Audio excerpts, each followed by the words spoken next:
వివాదాస్పదంగా ఉండే ఎమ్మెల్సీ పదవి చూసినాం. ఇప్పుడు మళ్ళీ ఇది కేవలం ఒక 6 నెలలు మాత్రమే మంత్రి పదవి ఉంటుంది అనే వార్తలు కూడా వినిపిస్తున్నాయి. ఏంది అసలు దీని పరిస్థితి? 100% అట్లాగే ఉంటుంది. వీళ్ళు ఏదైతే ప్రపోజ్ చేస్తున్న ఎమ్మెల్సీ పదవి ఉందో ఆల్రెడీ కోర్టులో లిటిగేషన్ ఉంది.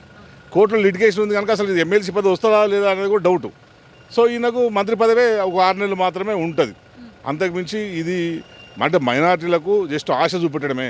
నేను మీకు మీ మైనార్టీలకు మంత్రి పదవి ఇస్తున్నాను ఆశ చూపెట్టేసి జూబ్లీస్లో గెలుద్దామనే కుతంత్రం తప్పించి వేరే ఉద్దేశం లేదనేది చాలా స్పష్టంగా అనిపిస్తుంది. సో నవీన్ యాదవ్ బెదిరింపులు, నవీన్ యాదవ్ అదే ఇప్పుడు ఇంకా అజరుద్దీన్ విషయంలో మేము ఒకటి నేను డిమాండ్ చేస్తున్నాను. ఎందుకంటే మీరు మైనారిటీ ఓట్ల కోసము అజరుద్దీన్ గారికి మంత్రి పదవి ఇచ్చారు కదా, అంటే మరి ఇక్కడ దళితులు కూడా ఎక్కువ ఉన్నారు కదా, దళిత బంధు ఇస్తా అన్నారు కదా, మరి దళిత బంధు 12 లక్షలు ఎందుకు ఇవ్వలేకపోతున్నారు మీరు? ఇక్కడ బోరబండలో కానీ మొత్తం జూబ్లీస్ నియోజకవర్గంలో మైనారిటీలతో పాటు ఇక్కడతో పాటు ఎక్కువ జనాభా ఉన్నది దళిత వర్గాలు. మరి ఆ దళిత వర్గాల కోసం కేసీఆర్ గారు 10 లక్షల దళిత బంధు ఇస్తా అని చెప్పి అనౌన్స్ చేశారు. ప్రతి నియోజకవర్గంలో కొన్ని ఇచ్చినాం. మరి ఇక్కడ మీరు ఎందుకు ఇవ్వలేకపోయారు? మీరు 12 లక్షలు ఇవ్వండి. ఇప్పుడు మరి నిజంగా ఇస్తే మీరు వాళ్ళ మీద ప్రేమ ఉన్నట్లు, అంటే మైనారిటీ ఓట్లు మాత్రం రావాలి, దళితుల ఓట్లు కావద్దని చెప్పి మీరు కోరుకున్నారా?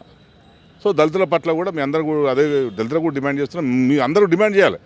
ఏదైతే మైనారిటీ ప్రజల ఆకాంక్షలకు అనుగుణంగా మీరు మైనారిటీ ప్రజల మంత్రి పదవి ఇచ్చినా మీరు చెప్పుకుంటారు, సేమ్ దళితుల ప్రజల అభ్యున్నతి కోసం 12 లక్షల దళిత బంధు ఇవ్వాలని చెప్పి కూడా ఇక్కడ ఉన్న వాళ్ళు డిమాండ్ చేయాలని మేము కూడా డిమాండ్ చేస్తున్నాం.